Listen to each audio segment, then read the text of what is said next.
Hello, YouTube. This is Rob checking in. I'm going to do another book review here. It is January 12th, 2018. I had a great New Year's, and I had also a great Christmas here. So, anyways, it's been a while since I've done a book review. I'm going to try to be more disciplined and getting in and get it done. So let's get after it, okay?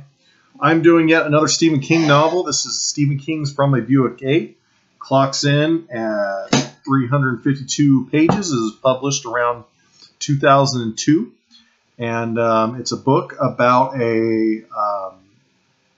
It's just a book about a car. It's a pretty simple premise. I'll get right into it. Okay, so basically, this book is about a boy named Ned who lost his father. His father was a police officer who was ran over by a semi. Okay.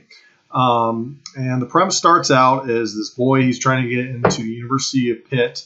He kind of quit his high school football to go work for this police force as just kind of doing maintenance around, he worked for the same police station that his father worked for. Okay, the guy's name's Ned.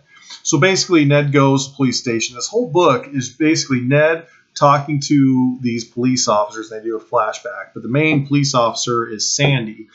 So we have Sandy Dearborn, and we have Ned, and we have a bunch of other characters that I don't really want to talk about. They're not really significant. They do show up, and I don't want to say they're not really significant, but it's just, if you read the book, it's Ned and these other characters telling, it's Sandy and all these other police officers and dispatches telling Ned the story about his father and what happened with this Buick. Okay, so they do a flashback. Sandy's basically talking about how this Buick was obtained. It was obtained, and basically it's a strange. There's a strange guy. He drops off the Buick. The guy disappears, and the Buick is strange. Okay, so like for example, the inside the dash and steering wheel, that's all fake. It's not really meant for that. That's not its purpose. Also, if you were to like stab this Buick with a knife or try to destroy it, it'd heal itself. So it's something of an anomaly. They figure out it's not from this world. Okay.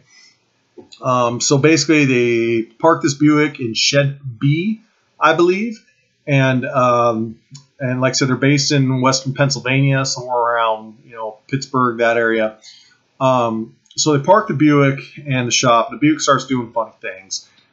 Starts doing these light shows and just being crazy. They have a dog that the dog basically knows something's up and it growls at it. Okay, one of the officers actually disappears, and they're trying to figure out what happened to him. And then finally, they blame it on the Buick. Says the Buick had something to do with it. And sure enough, they find out that it's true. So the first main thing is one of the officers disappears. Then the Buick keeps having its light shows and then starts spewing out stuff from the trunk. One of the things that spewed out was this bat-like creature. One eye kind of freaked the police station out, rightfully so. Then the next, they actually have, it's called the Year of the Fish. Creature number 2 is this big fish-like creature. Both these creatures are dead. At the end of the book, though, it finally spews out the last, final, most terrifying creature.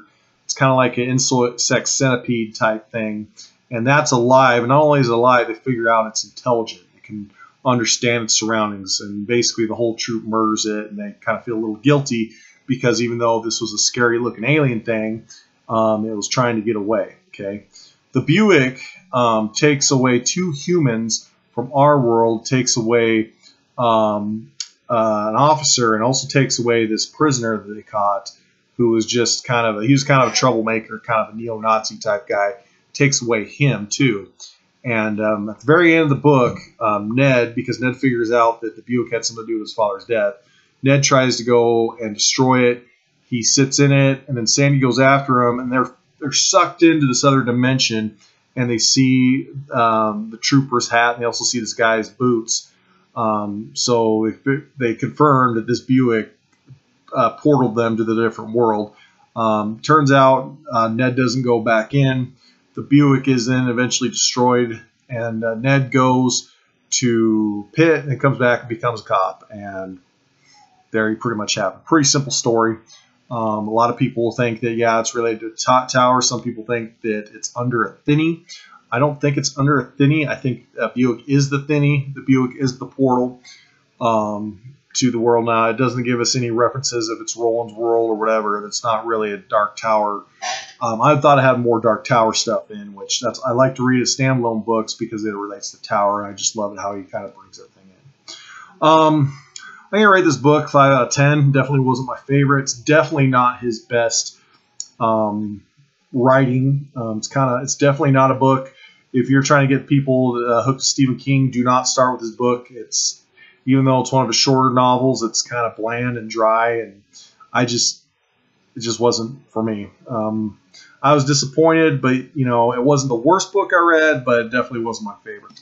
Anyways, that's Rob signing out from the Buick 8. Check it out. Thanks.